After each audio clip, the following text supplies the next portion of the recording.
All right. All right, Raphael, man. Nice to meet you. Pleasure coming on. Again. Dude, it's always good to have somebody on who is from a completely whole new area. And, I think you're the first person I have that would be like the most unexpected, like, person in Vietnam living the longest. All right. Well, we'll Yeah. find out. Yeah, so look, you could just introduce yourself, your name, where you're from. Yeah, no What is problem. it?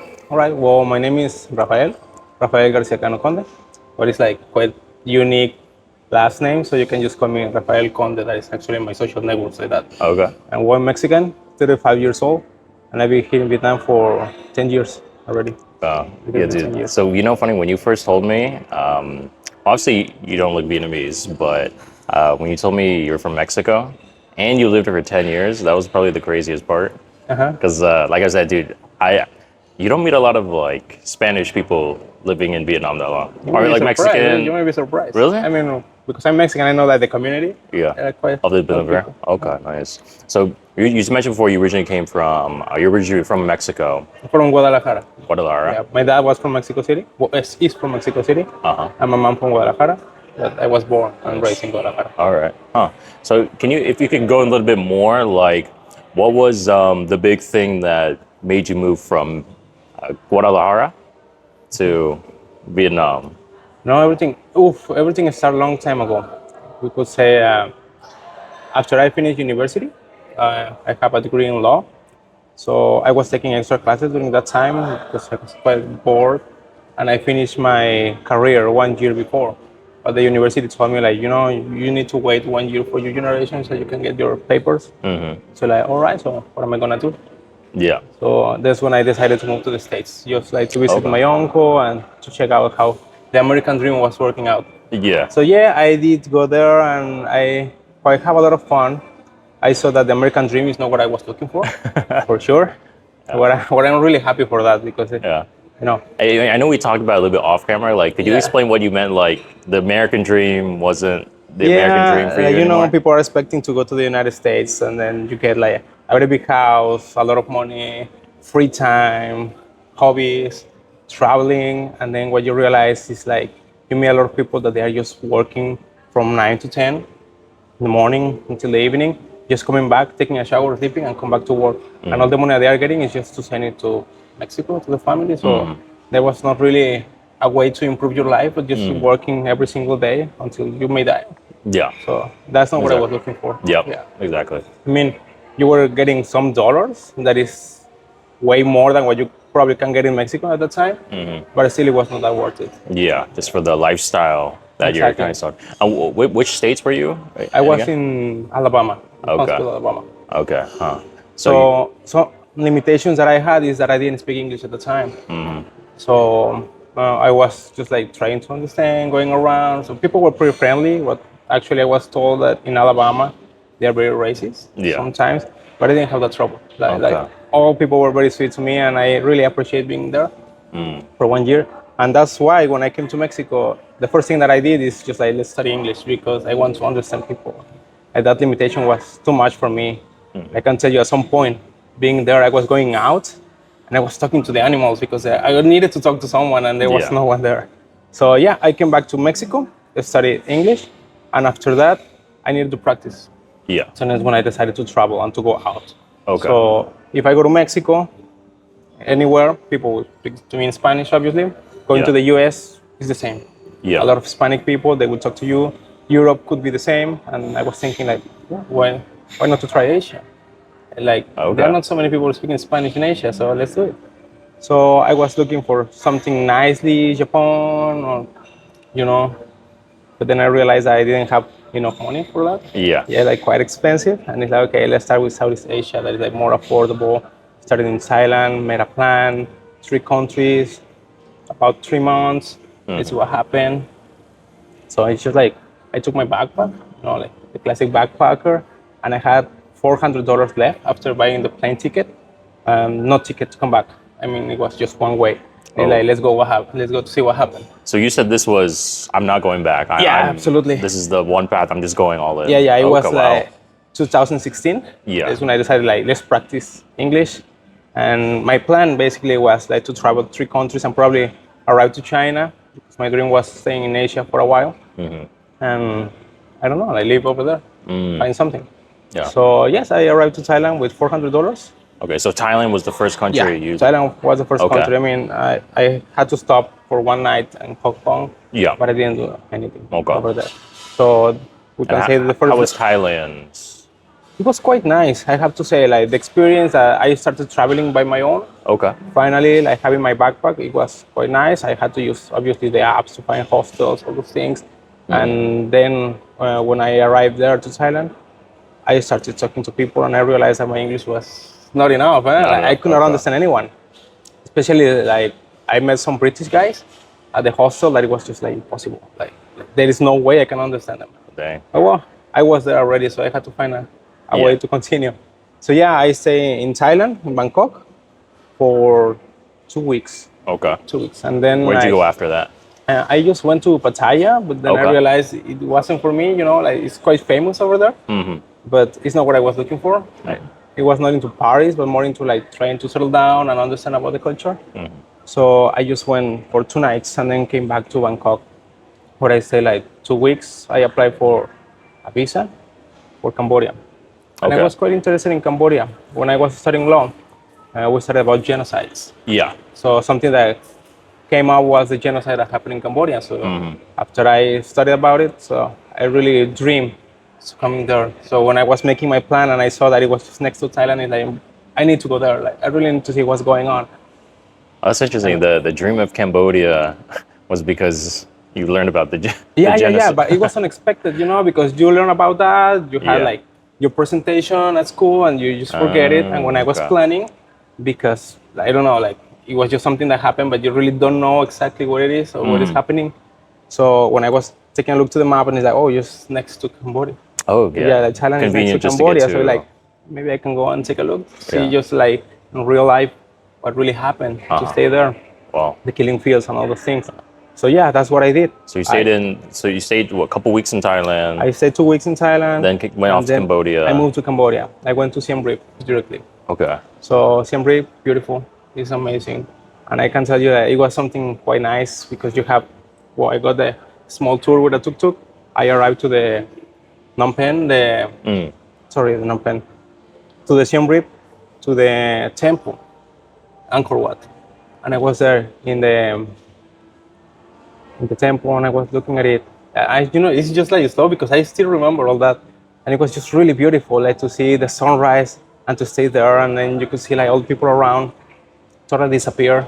I was just thinking like, wow, like, this is so impressive. And I didn't have anyone to share with. Like I was Yeah. traveling alone and I was like, I wish that one day like, I can have someone by my side and they can just take a look to this. It's majestic. So it was in my mind all the time. It was Yep. in my mind all the time. And I will remind you about like Angkor Wat because it was something very impressive. Wat. So yeah, I traveled all Siem Reap a couple of days, just simple. And then I went to the capital, Okay. Phnom Penh. And that was when everything changed. So basically my first plan was go to Thailand, Cambodia, Laos, and then I end up in China, as I told you. Okay. So when I was in Cambodia, I decided to take a trip. It was pretty nice, everything cool. I started liking the city, and then came back home. And like you have that need that you want to go out to see more, especially the temples, because there are not so many temples in Mexico over there. And I went out just to one temple that was nearby there.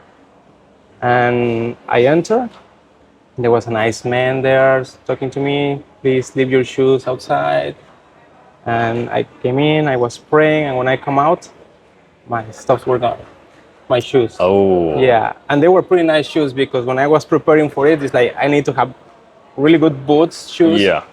for the occasion because I'm gonna be traveling a lot. And when Yeah. I came out, it's like there is nothing. Wow. And I asked the guy like, "What's happening?" And he's like, "I don't know. Was- you was- lost your shoes?"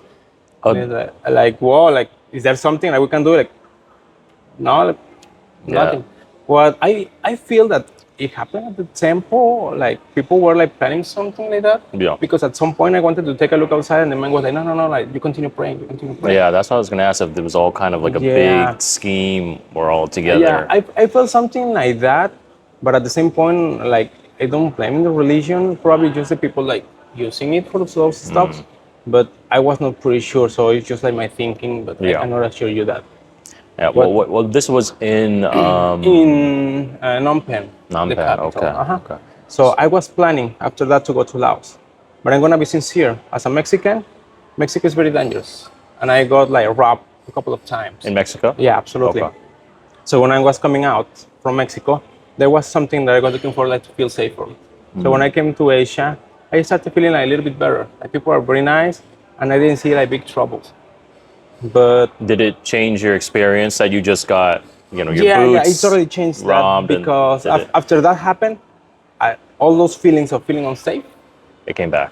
I came back. So like like I was really stressed, and like whatever you go in the world is gonna be the same. You're gonna just relax. Like, you have to be taking care of yourself Yeah. completely everywhere you go, even though in a temple where like you suppose that you open your heart and you believe in people.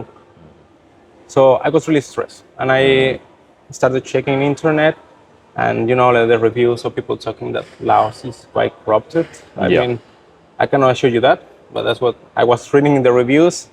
I was just like, whoa, I'm really tired of these things, so I really don't know what's gonna happen over there, but I don't want Yeah. to try it out. And I check about Vietnam, what's the other option? Okay. Going to the north. So Vietnam was not in my plan. And I remember I called my mom and I told her like, like this happened and I just don't feel comfortable, so I think I'm gonna go to Vietnam. And there is not much information in Mexico about like what's Yeah. happening here.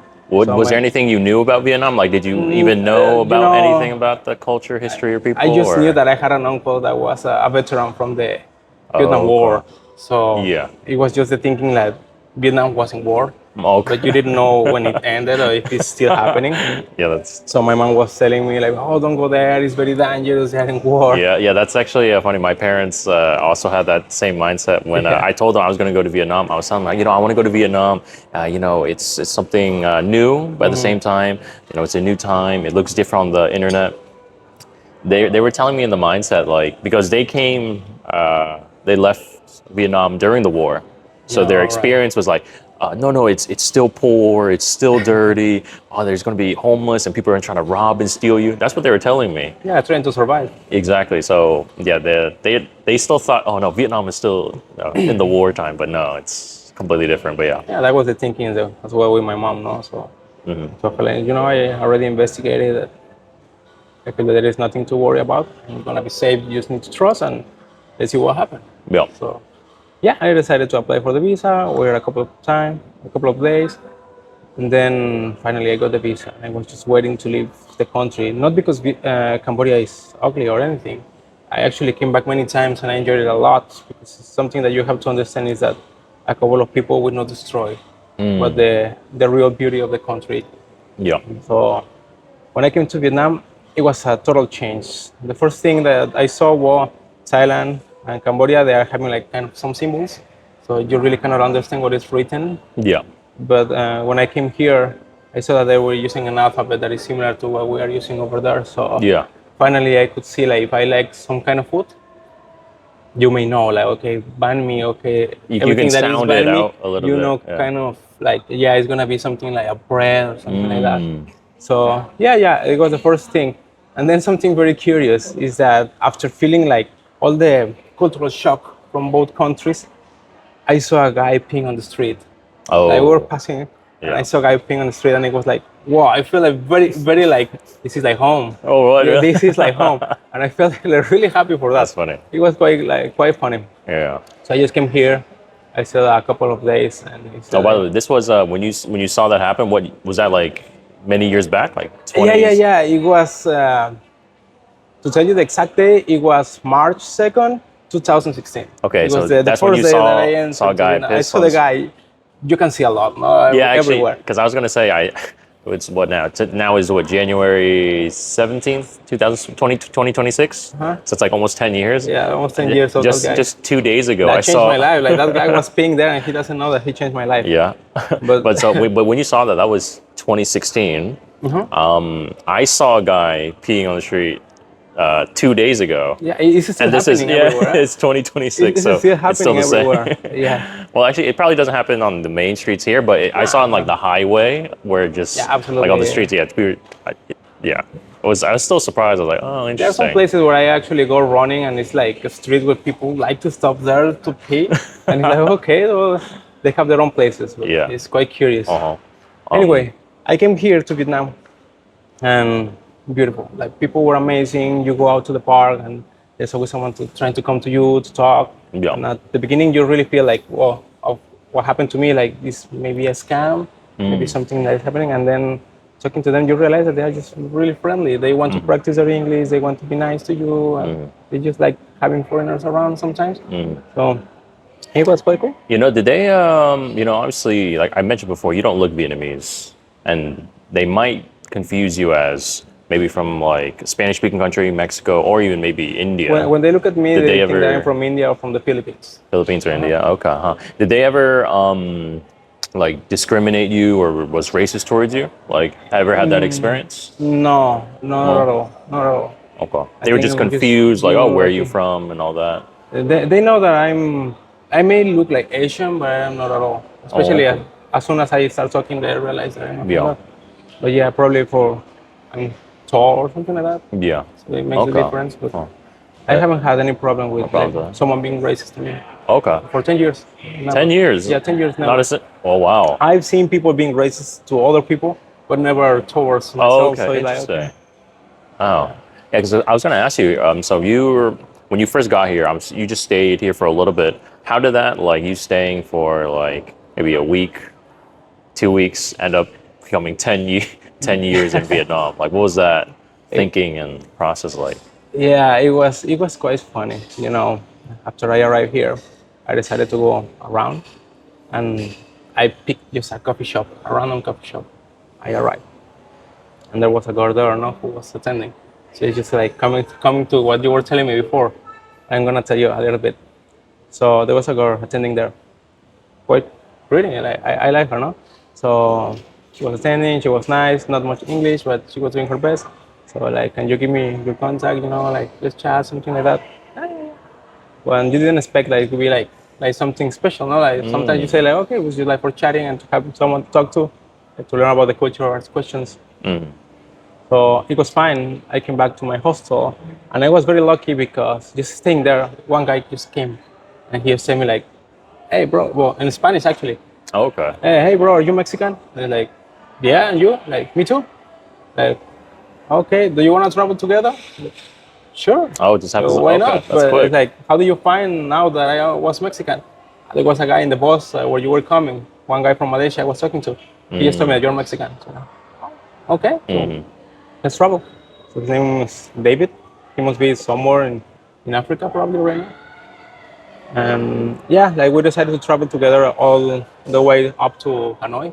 Yeah. But it was quite nice. It was very helpful because at that time I didn't speak that English much. So yeah, I could not understand much. How different is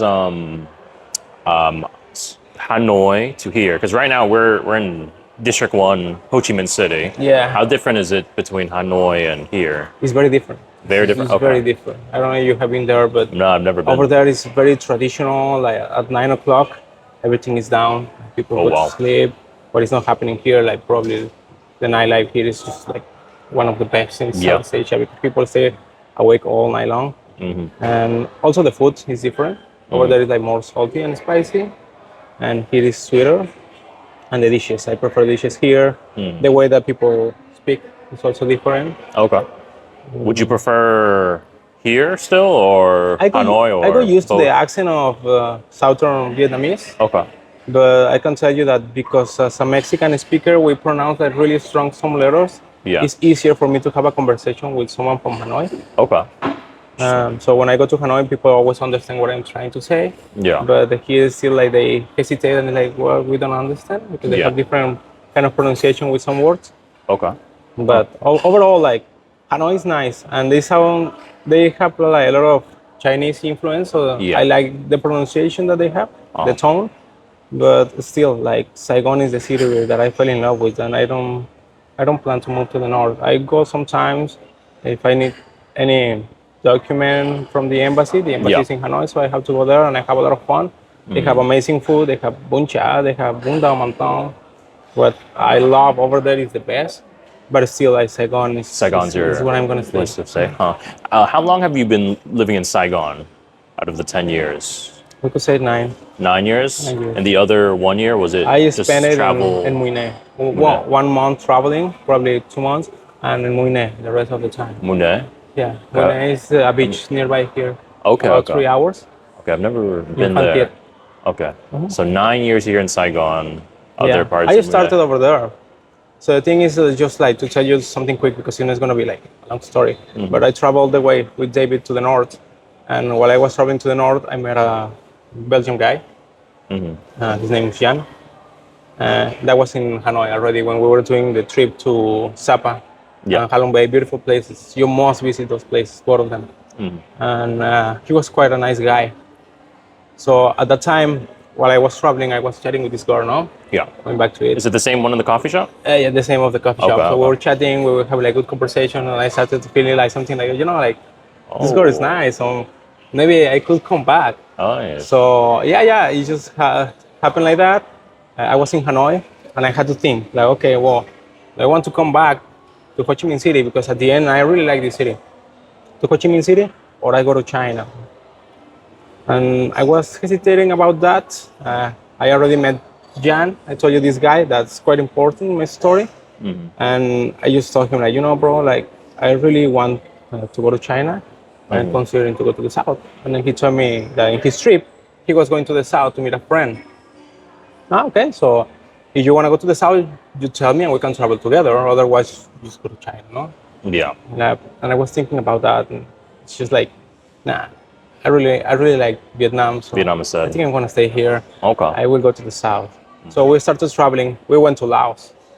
We went to Laos together after all, but it was something like what you see in internet. Now some things are happening there. It's Yeah. a nice country, beautiful nature, but there are like many scams and all Yeah. those stuff. Was Very it when you mentioned that, like, because also Vietnam, people watching also might be worried, like, oh, there's a lot of scams Alright. here in Vietnam. Do you feel like there's a lot of scams here? Did you see a lot, like, compared to like other Southeast Asian countries, or what was that Yeah, experience like? I've seen some things happening here, especially like to people who don't know the culture.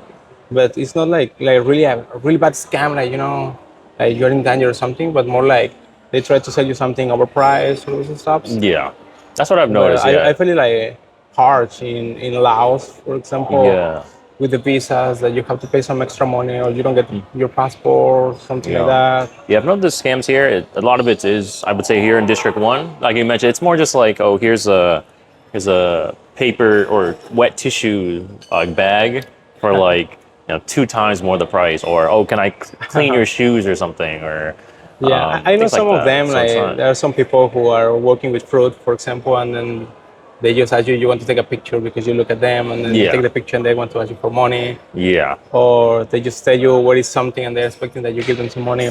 yeah. Yeah. Those are the scams. They- It's just like $1, $5 here They scam. may snatch your bag, the motorbike sometimes. I've seen I that had a friend from Muyne who was very traumatized for that because she lost her passport. So she, wow. so she had to travel to go to the embassy and to get all the documents back. She Yeah. lost her computer, money, and all this stuff Yeah. because she was just arriving to Vietnam when that happened. So it's like, Yeah, that's a that is the one big scam. Like, as you're just walking down the street, motorbike passes by, it's quick, grabs it. They just grab it and let's this go. goes off, And yeah. you can do nothing. I mean, like people No. will not really help at all.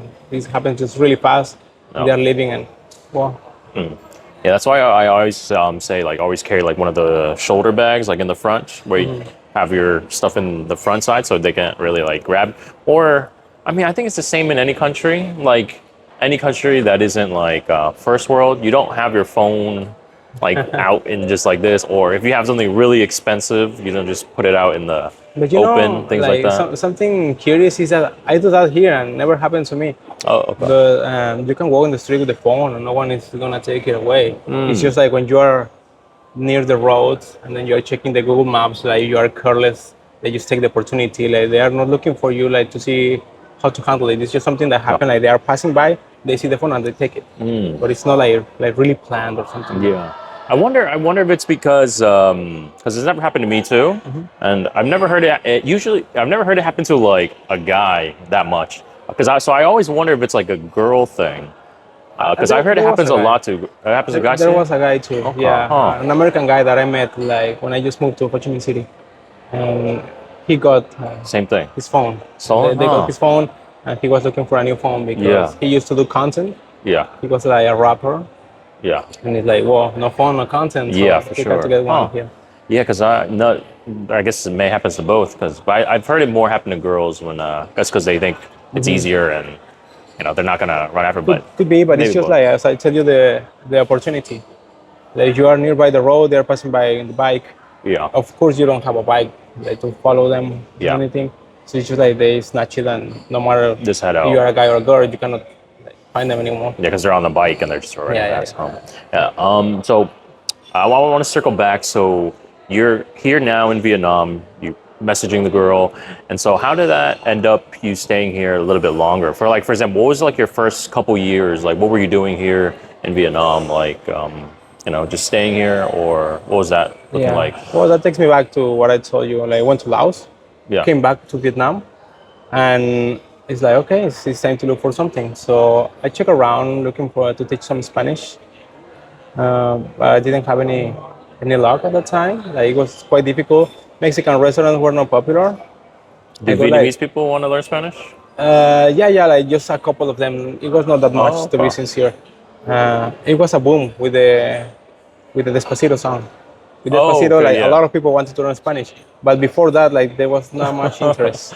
So I was traveling with this guy, Jan, and I met his friend, the one who he was going to visit, and he was living in Moine.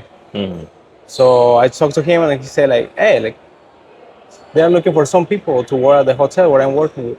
Okay. Oh, like, okay, so why don't you try it out? I'm like, sure, why not? So that's why I moved to Moine. As soon as I arrived there, I can tell you, traveling with Jan really helped me to improve my English. Okay.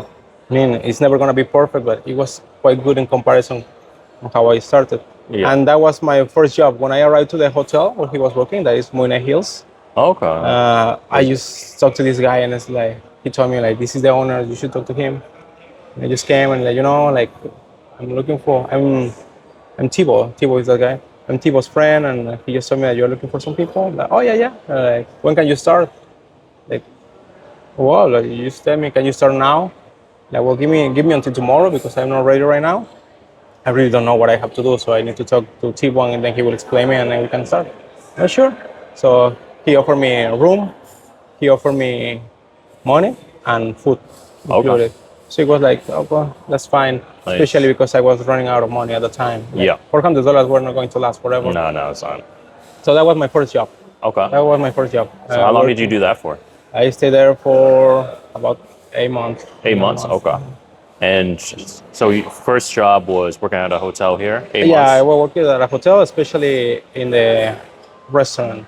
We had to attend all the customers for breakfast. They were having a lot of foreigners.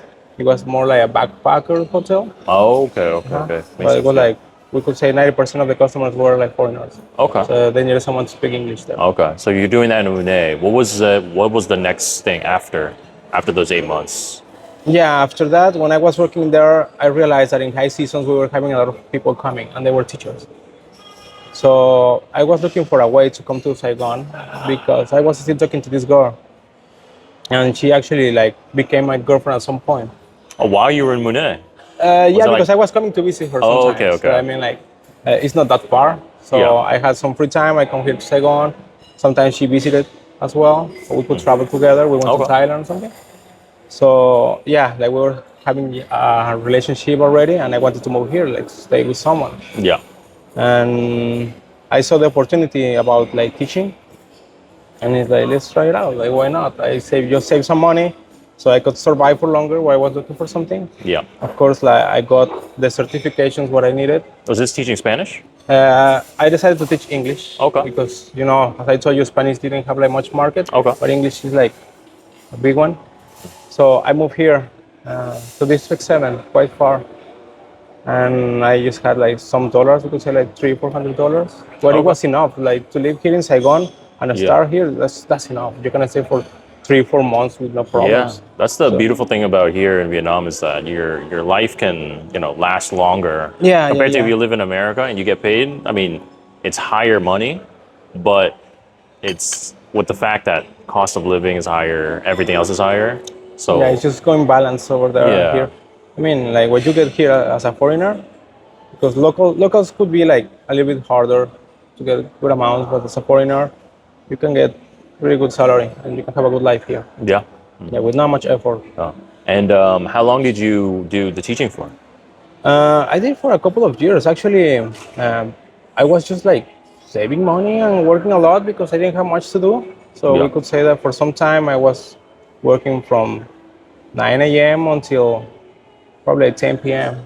Wow. Because I was getting like good salary in comparison with what I could get in USA or in Mexico. It was about like $3,000 to $4,000 I was getting at that time. Wow. Just by teaching.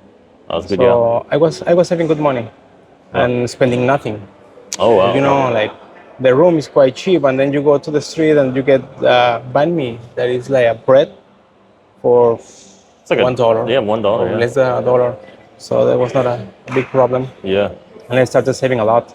So that's when I came to the F&B. I have a lot of money, and I decided to open a coffee shop here in District 1. It was a lot of fun, beautiful. But I wasn't married, so actually the way that I opened it, I don't know if you know about the Vietnamese law, but like it's quite hard for foreigners Yeah. to own businesses. So how was that process like opening that then? When I got it, it was already a coffee shop, so I found it. It was for selling, and I just like improved it a little bit. Didn't have much customers, like the guy didn't care much about it, and it's just like better service and clean it, reorganize it, and change some things in the menu, and it was working pretty well. It was a nice business. The problem at that time is that I didn't speak Vietnamese, Yeah. so it was difficult for me to talk to the staff. The new generations now speak a lot of English, but Yeah. at that time, 10 years ago, there Much weren't harder. many people. Okay. How were you able to operate it or have it working? My girlfriend. It was in her my name? girlfriend, yeah, it was in her name. Okay, that's So a good thing. you need to trust someone. If Yeah. you're gonna do something like that, you need to trust someone. Yeah. So it was under her name, and she was actually managing it, and it was pretty good. She Okay, did a nice. really good job.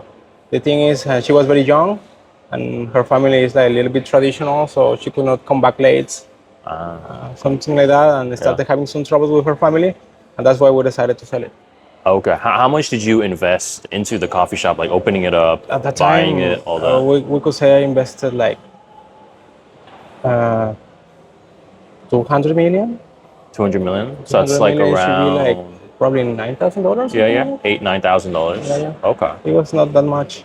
Uh-huh. And then, luckily, when I was going to, we had the business there, and then a guy came and he just said, like, I like your business a lot, so I want to buy it. Okay. Was it a Vietnamese guy? Huh? Yeah, Vietnamese guy. Oh, he just came in and I'll just buy it? Yeah, like, I want to buy your coffee shop. It's very nice. And, sure, like, why not? They just came there and, like, good time. Yeah. Like, I sold it to him. What was the reason you wanted to sell it? Was it just because I could not take care of it. I was still teaching, and it was a good income over there. Yeah. Like, it was fun having the coffee shop, but Yeah. the income comparison between teaching and having the coffee shop wasn't like a big gap. Yeah. And my girlfriend having troubles at the time, so like okay. I don't feel it really worth it, so just leave it like Yeah. that. Sorry. Was the process of even opening a coffee shop, was it really easy? Like money is like not the money part, just like opening it up, the paperwork, having It's quite easy because quite it was easy. under a Vietnamese name. Okay, quite good. easy. So when you have like a Vietnamese person in like helping you in their name, then it's pretty much Exactly, yeah. easier to Like, open it's up. just like a Okay. family business, so no trouble, and it's easier to work with taxes too. Okay. So okay, makes sense. there was no problem there. Yeah. Yeah. So If you don't mind me, if you want to share, like how much did he buy it for? I'm curious. I really don't know. I mean, I don't remember the exact amount. I just remember I got Was it like, more than that nine yeah, yeah, thousand yeah. dollars It you put in? was, Okay. it was more. So we could say I got like 100 million extra or something like that after Okay, a selling it. couple. That's like another like $4,000 or something Yeah. extra. Okay, okay. So actually, that is like a good business, like to get something that is not working well, then you see if Yeah. it's like it has a potential, then you just buy it cheap, Yeah. fix it, and then resell it. Oh, It's okay. gonna be a good business. Were you profitable like with the coffee shop? Were you making money Yeah, with yeah, it it? was a lot of fun and it was profitable. Oh, okay. Huh. The thing Okay. is, it was nearby a university, so Oh, we okay. had So there's a lot of people come students through. coming and quite like vintage style. We have a Yeah. piano, we had violin, and all these things.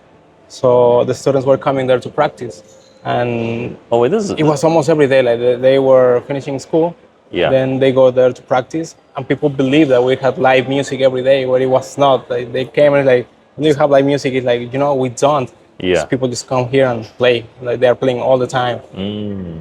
So that was helping a lot. But this sounds like one of like more like nicer coffee shops. It, Because it was, it no, was I've quite. never It heard was of like it. super chill. It was very chill. Okay, huh? Yeah. How did the Vietnamese people like react? How were they like thinking when they saw you like working, being like the owner?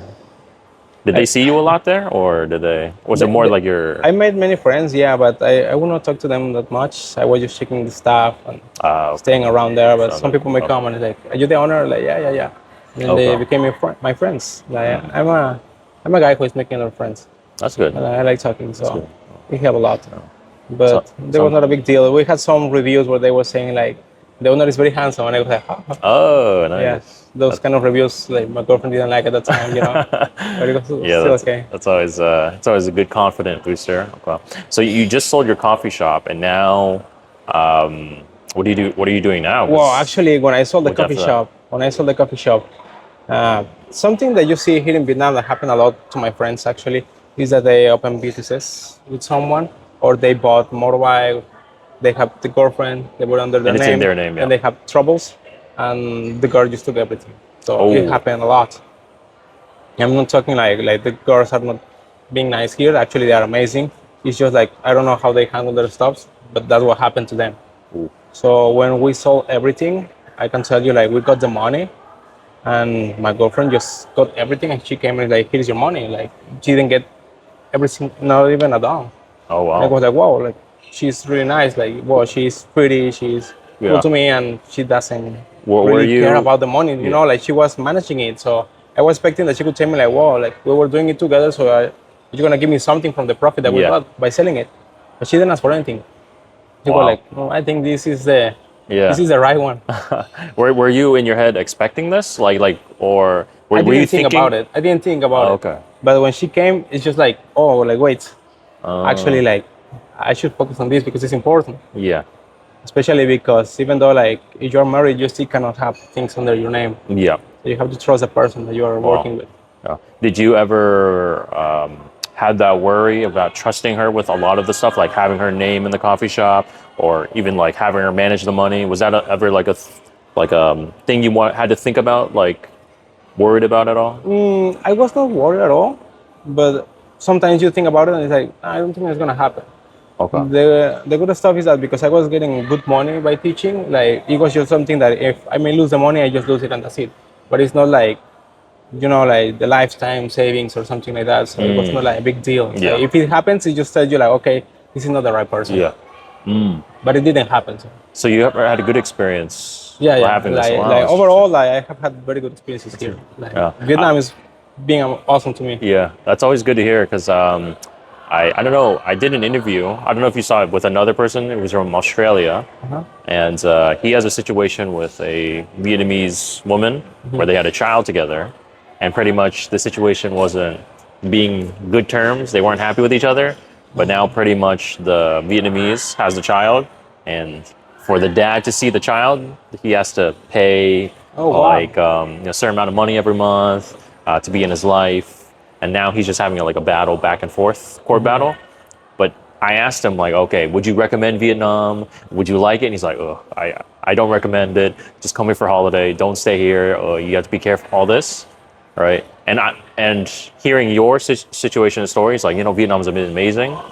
And that always made me think like your beginning experience, the first experience of Vietnam, whether it's like a relationship, where you live, who you talk to, your friends, really makes you stay here long term Yeah, or sure. have like not like hate is a strong word, but I like think they always influence, no? That's why yeah, like, I strong didn't stay influence. in Yeah, Thailand or in Cambodia as well for what happened. yeah, And here, like, yeah, like people were cool, food was nice, so I kind of handled it properly. So, yeah, like, yeah, and I saw the potential of the country. Like, people are very active and they're like yeah, always looking for opportunities. yeah. Do you think if the situation where I mean, the your girlfriend, she let's say she like did take the money and like or demanded a lot more.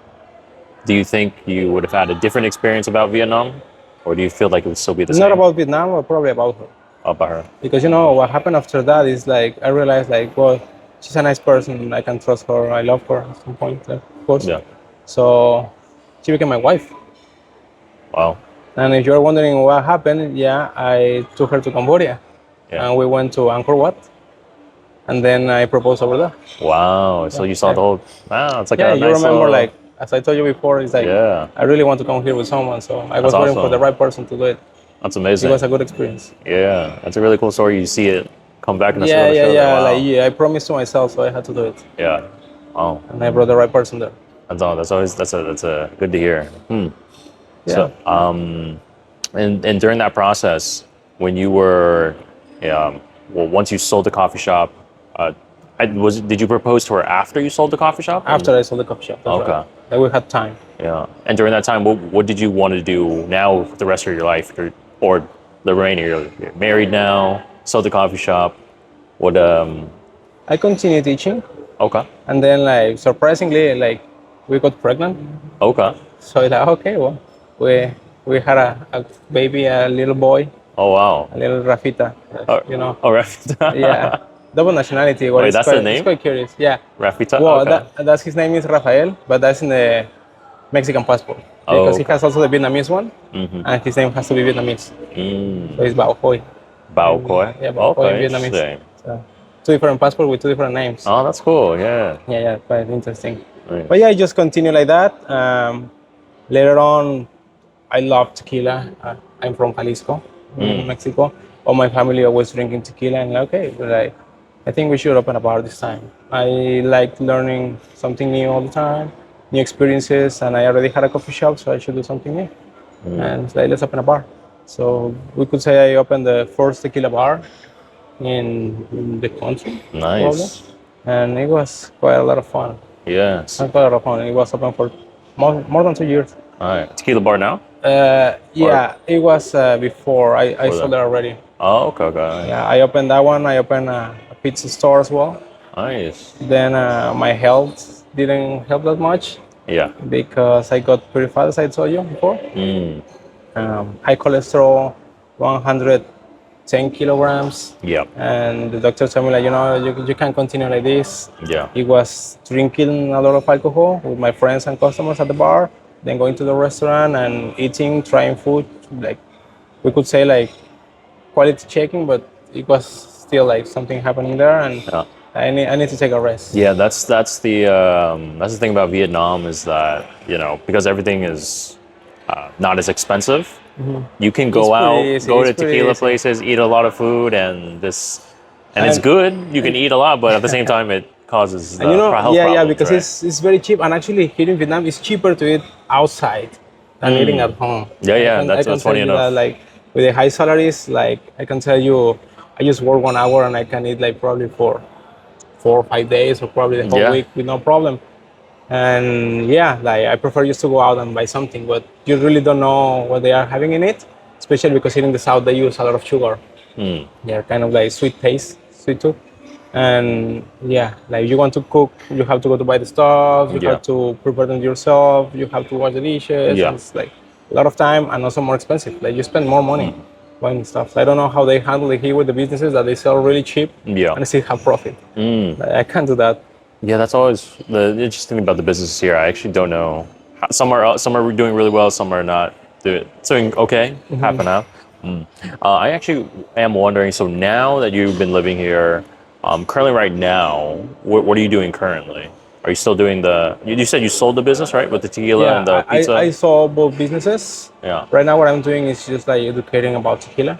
Educating, okay. Yeah, when I was having the bar, like I came with some premium tequilas. People really didn't care much about that.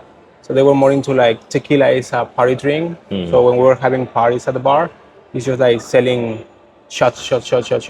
But there is not that culture of understanding what's happening, how is the agave made, and it's what I'm looking for right now. Like the people understand that tequila is delicious, of course, and it's not just a party drink. You need to show some respect. You need to understand where it's coming from, what decisions are taking when people are making it, and that they are very important and influence as well into the flavor that you are getting. Yeah. So yeah, tequila is not that bad. Probably it's just like recently tequila is having a boom, and the media is showing up that tequila is just for getting drunk, Yeah. for quick shots, and like kind of bad quality spirit. And So I'm just trying to go against that and show them like there are some tequilas that probably they're good for cocktails, they're good for shots, they are good for getting drunk. But there is still this side where people show up all the respect, all the love, Yeah. all the time. Because so wines, especially because I am a sommelier as well, wines you have a vintage every year. But for tequila, you need to wait about 6, 8, or 10 years for the agave to be ready. So it's quite a lot of time. And just by getting it in a shot, I think it needs more respect. So you're really like professional in all types of like alcoholic drinks like wine and tequila as well. I love tequila. I love tequila. And do you want to teach like the Vietnamese people and I guess the other like foreigners coming in just to get the right information about Exactly. proper tequila? I mean, because- what I'm doing is not just like coming and telling you like this tequila is good and this tequila is bad. It's not about that. Like Yeah. the drink that you're gonna have and the drink that you like is the right drink. That's it. But what is important is that you know what you are drinking, and then you can decide yourself. Yeah. But you have limited options, and they tell you this is what you have. Yeah. You will never understand it. And then you will do it just like that, no? Yeah. No, that's really good to hear because yeah, that's the thing about here in Vietnam is that you can have these different type of businesses because that's the first time I've heard somebody doing type of business like teaching. Obviously, there's a bunch of different types of teaching, but like having somebody like teach tequila and other type of things like that, it's always good to hear. Yeah, that's what I'm looking for. And I believe it's gonna work out. So Yeah. right now it's a little relaxed in the social media. Yeah. I'm just like mentioning quick reels about what is the piña or what is agave. That's or good. trying to remind the people like tequila is not starting in the bottle, or tequila is not made in the distillery, but tequila is made since we could say 10 years ago when you didn't expect it was starting. How the flavors are coming, the decisions that they were taking for it to taste like that. So Okay. it's quite important. Yeah. So now that your life is here now, I mean, it's already been here for 10 years. Yeah. I am wondering about the cost of living here for you. For example, if you had to break down, like for example, how much in 1 month are you paying as a father, as a family man for 1 month here in living in Vietnam? I think it depends in the kind of education that you're going to give, because that is expensive to the Okay. child. But overall, food is not that much. And Yeah. the house we were staying is not that much either. I could say in total, like for me to have a month with no debts or anything, Yeah. I would need about 25 to 30 million right now. 25 to 30 million dong. Okay, that's like $1,000 a month. Yeah, like 1,000. Yeah, that's like little bit more. 1,000. Okay. And so if you had to break that down, so right now for an apartment, are you I'm renting a house and it's being renting a house, okay. 13 million. 13 million? 13 million. But the thing is, like, I'm not living in Thao Dien, so I'm more into like the local places, Okay. local house, so that it's not a big deal. Like, Oh, okay. Okay. the prices are really high in Thao Dien. Yeah, yeah. But out of that, like, just can get really, really good affordable places. Oh, and, okay, like, nice. nicer. So when we're talking house, I'm thinking like house back home in America. Is it similar like house renting No, here?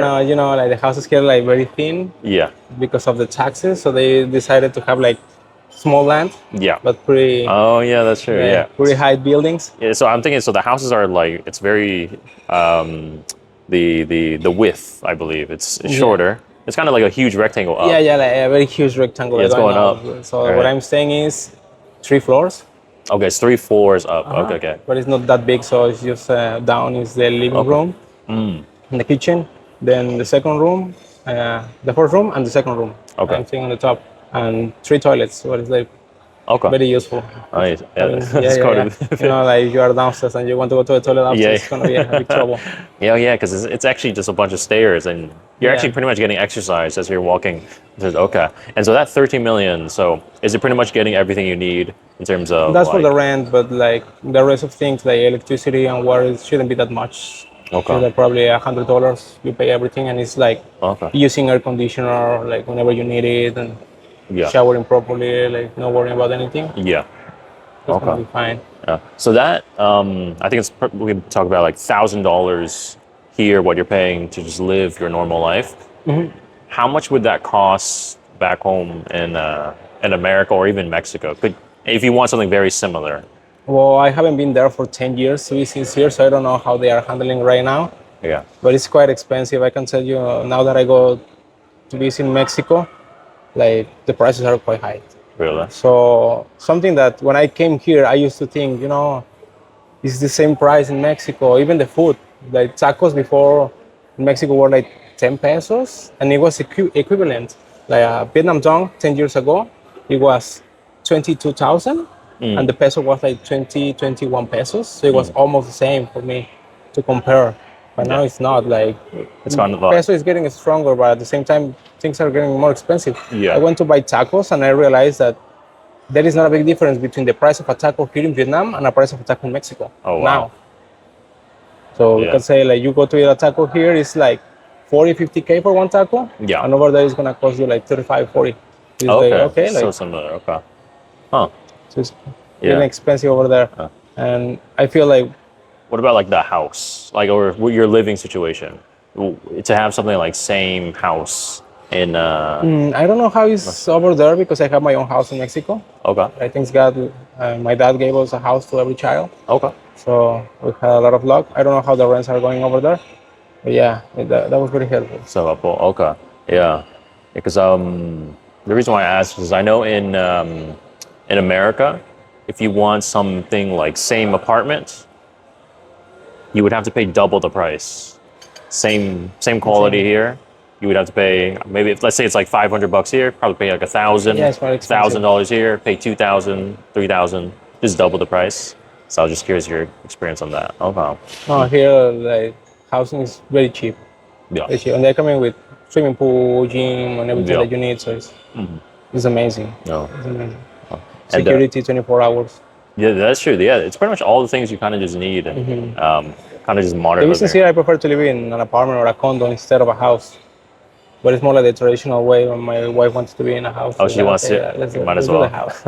Let's make her happy. And That's good to hear. Yeah. One thing I want to know is actually your living or like visa situation and like how you're staying here long term. Because some people might want to be living here in Vietnam, but you know they don't know how or the best way.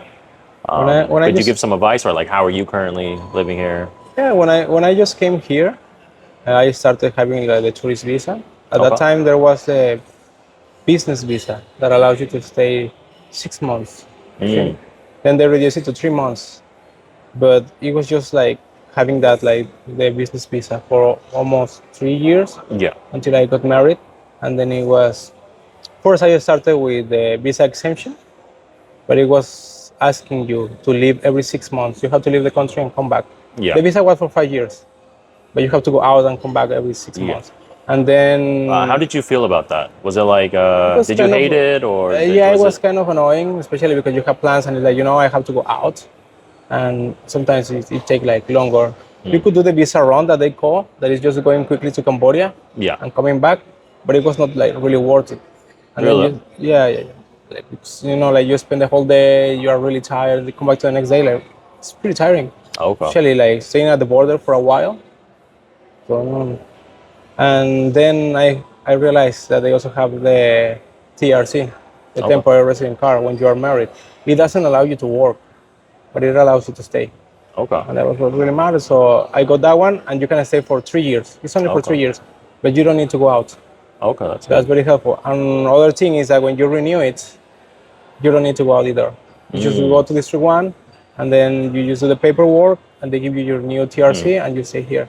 So we can do it in a couple of days. My wife is actually handling those papers. That's nice. But yeah, that's awesome.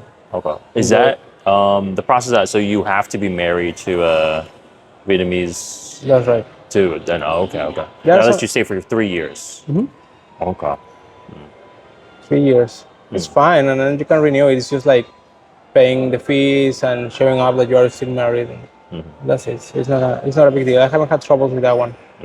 And working is different. So if you want to work here, even though you're married, you still need to apply for the work permit. Yeah. And then you need to leave the country and enter with a new resident card that is related to work. Okay. Huh. Without having it, you cannot have. You can have a bank account under your name, Yeah. but no person can transfer money into your account Yeah. unless you have the contract. And as well, like you cannot own cars or anything at all. Yeah. No land or property. Yeah. And like I said, I think you mentioned that all has to be in the like wife's or partner's name, which Yeah, but Depending if you have like trust- more benefits if you are actually having a working yeah. TRC than just like being married. Okay. And I know you said you have a son. That's right.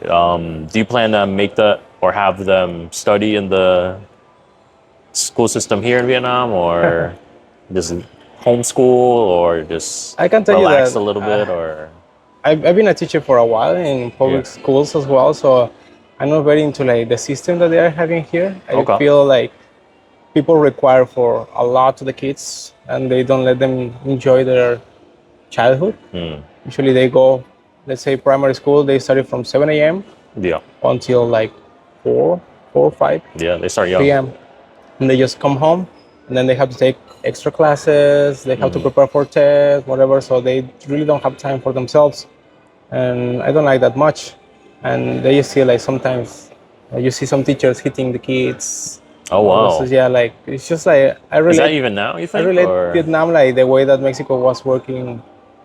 We could say like 20 years ago. Oh, Like it's evolving really fast, but it's still very traditional. So I refer more to the traditions of Mexico 20 years ago, but it's still a very good country. okay. So just trying to avoid that, looking for the school of my son. We need to check like, we went to some international schools, we went to some nice kindergartens in Taudien, Yeah. and then they told us like, we have cameras, but parents cannot check the cameras. It's just like in case of any problem, just the management can see them, and then they will see what is happening. So like, nah, like I feel like you cannot trust them because I've Yeah. been working in expensive schools as well, like international, and you can see that they hit them. So you need to be very careful. Careful about that. For the education, it's not a problem. They look pretty well. My son is actually studying in a local school, That's good. Yeah. and everything is fine as long as they are not hitting him. It's just like to avoid traumas in the future. They don't want Yeah. to study. They don't want to go to school, or the bullying. Yeah. I have many friends, their kids, Vietnamese kids, they are going to international schools and they bully them. They're Oh, wow. they're from all nationalities actually. Is it just because they don't look?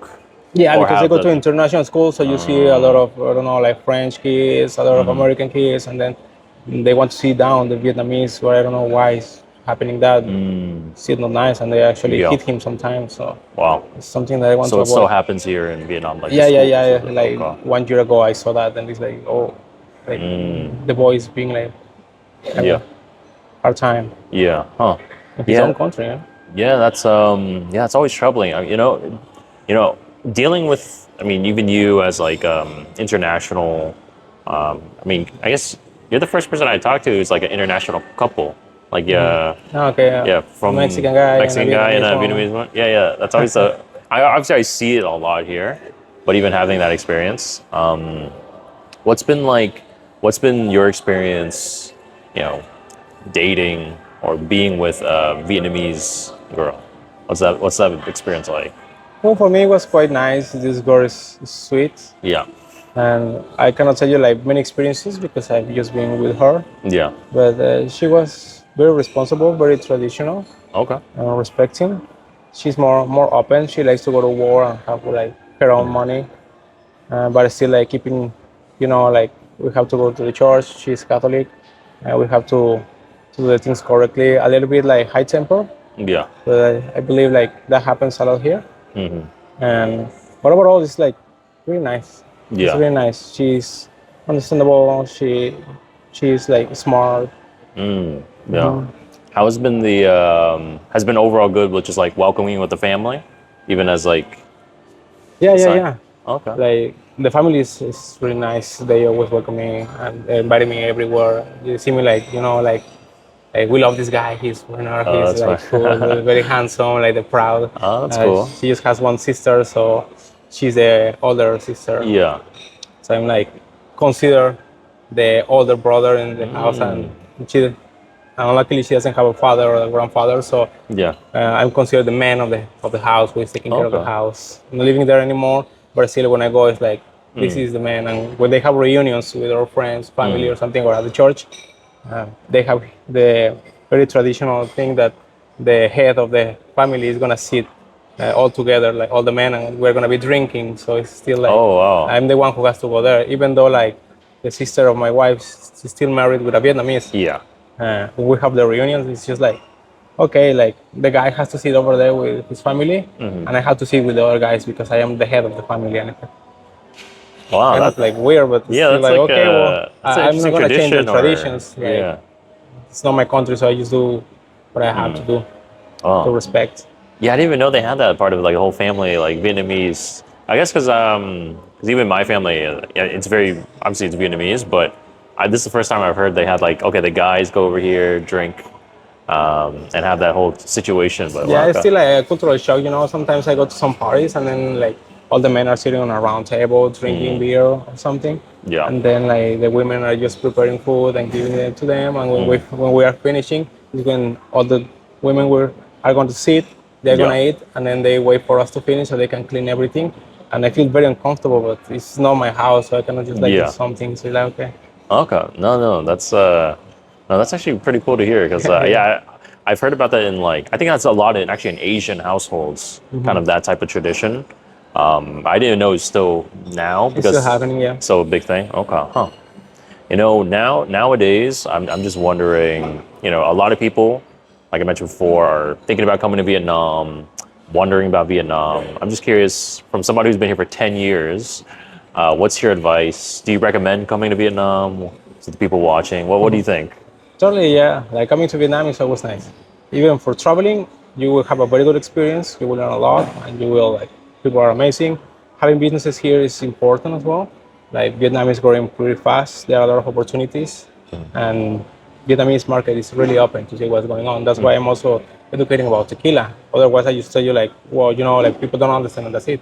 But they want to look for more. They want to understand what's going on outside. That is very important. And for what happened with COVID as well, like all the eyes that were in China moved to Vietnam because here we have very good quality manufacturing.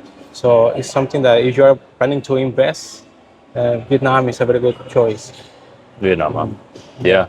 No, I totally agree. I actually read a statistic that it was 20% of 2025. There's an increase of 20% of tourists coming. I believe it was like 17 million last year, but this year or 2025 was like 21 million.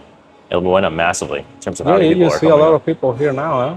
When Yeah. I came 10 years ago, I mean, you were riding bike with someone going around, and then you see a foreigner. It's just like, oh, look, there is a foreigner over there. Yeah. Like, there is someone from a different country. But now it's just like, you get used to it. Like, they're passing here like all the time. Yeah, You're yeah. seeing them. Like, it's just normal. Part of it. Yeah, it's part of the culture, especially in Taoyuan. It's a big thing, and more I see like international couple, like French and Vietnamese. I even saw a black guy and a Vietnamese girl. You're the first person I've seen with Mexican and Vietnamese, but no, that's always a cool thing. But yeah, dude, this is Raphael, man. I want to say, dude, thank you for Thank you very even much. taking your time to even coming out here to do this. It was a pleasure. Hopefully, tequila goes well with that. Actually, if you want, where can they find you? Like, Yeah, where's sure. You can check in Instagram. You just look for Rafael Conde uh, underscore official. Rafael Conde underscore official. And it's Raphael gonna find underscore it. official? Anyway, I can give it to you, and then you can like just share it. Yeah, It's yeah. gonna be an educating about tequila, so a little bit like showing out what's going on right now, and then after that, I will start with the tasting. All the tequilas that are available here in Vietnam, I'm gonna taste them. I'm gonna give my review and explain like how you know that it's good or not, even though you like it or not, because we need to understand as well. Like if you don't like a tequila, doesn't mean that it's bad. It's not your taste. Yeah. But you need to understand how a good tequila is made and how to identify it. And I'm gonna show that. All right, dude, I'm excited because I have not drank tequila in 6 years plus. So actually, I have no idea much about it, but I'm excited to try different things. But if I give you a good tip, it's just like if you need lime and salt to drink the tequila, then it's not a good tequila. It's okay. just keep it in mind. Okay, so you're the expert, so I'll probably talk to you about it. But yeah, man, appreciate it. And yeah, guys, if you want to watch it, more of this, and also Raphael as well, check him out. And yeah, appreciate you guys. Hope you have a good rest of your time. Thank you. Yeah, thank you.